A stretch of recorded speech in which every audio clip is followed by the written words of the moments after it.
निकालेंगे। देखो इस सवाल का हम लोग सल्यूशन करेंगे। यहाँ से हमारे पास संख्याएं दे रखी हैं 65 तथा 117, ठीक है।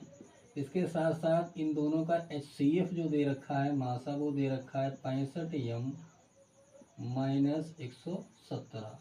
सबसे पहले हम इन दोनों संख्याओं का क्या निकालेंगे, अभाज्य गुणनखंड विधि से मासा निकालेंगे।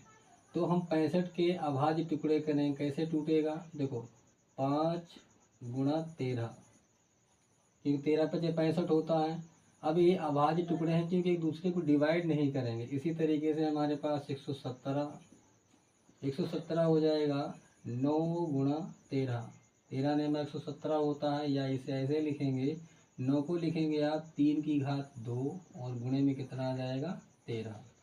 अब यहाँ इन दोनों का हम क्या निकालेंगे, HCF निकालेंगे। कैसे निकलेगा HCF, HCF निकलेगा जो अभाज्य गुणनखंड होते हैं उनमें सबसे छोटी घात कॉमन देखी जाती है। तो यहाँ भी 13, यहाँ भी 13, बट यहाँ 5 है, यहाँ कितना है 3 की घात 2 है। तो हमें क्या कॉमन मिलेगा, हमें 13 कॉमन मिल जाएगा। तो हमारे पास HCF कितना आ जाएगा 13। लेकिन क्वेश्चन के अनुसार ATQ, क्वेश्चन के अनुसार हमारे पास HCF है 65m माइनस 117। तो यहाँ लिखेंगे 65m माइनस 117 बराबर क्या लिखेंगे आप 13। 117 को 13 में उधर ले जाके जोड़ेंगे तो हमारे पास आएगा 65m बराबर हो जाएगा 130।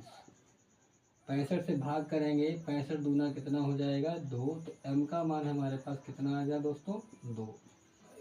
अब यहाँ से सेकेंड फेज में चलेंगे। देखो हमारे पास पहली संख्या कितनी है, पहली संख्या हमारे पास 65 है।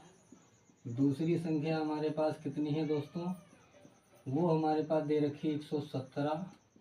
और HCF हमारे पास दे रखा कि जब दो संख्याएं और मासा दे रखा हो तो यहाँ लिखेंगे पहली संख्या गुणे दूसरी संख्या, जो सूत्र होता है बराबर होता है HCF और इंटू में होता है LCM।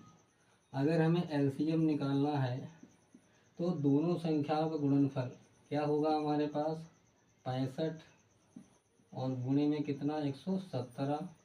और जो HCF है वो बटे में 117 की 65 में गुणा कराएंगे। देखो 5 सत्ते 35 का 5 हासिल 3 लगा, 5 एकम 5 और 3 कितना 8 और 5 एकम 5। तो इस सवाल का हमारे पास जो LCM आएगा दोस्तों वो कितना आ जाएगा 585।